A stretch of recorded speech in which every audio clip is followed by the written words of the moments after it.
நியாயமா தேர்தல் ஆணையம் உப்பு போட்டு சாப்பிடுற ஆணையமா இருந்தா, சோறு சாப்பிடுற ஆணையமா இருந்தா நான்கிட்டு சாகணும். நீ கொடுத்த வாக்காளர் அட்டை இருக்குல்ல, நீதான கொடுத்த, நானா கொடுத்த? வாக்காளர் அட்டை செல்லாதா, ஆதார் அட்டை செல்லாதா, அந்தந்த மாநில அரசாங்கம் கொடுத்த ரேஷன் கார்டு செல்லாதா, பான் கார்டு செல்லாதா?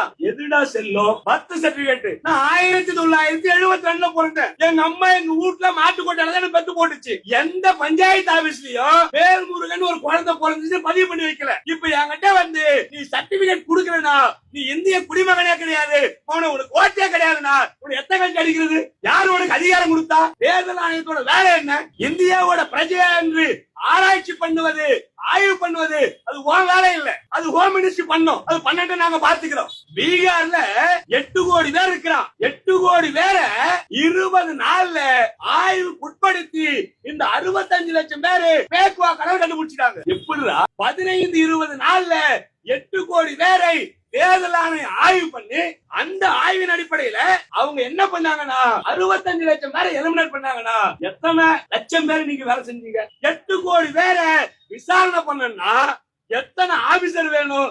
எப்படி செஞ்சீங்க? எது பேக்கு?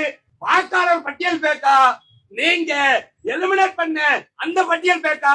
இன்றைக்கு பீகார்ல பண்றோம். அடுத்து நடைபெறக்கூடிய 5 மாநில தேர்தலா இருக்கிற தமிழ்நாடு உள்ளிட்ட எல்லா மாநிலங்களிலும் செய்வோம் அப்படின்றார்.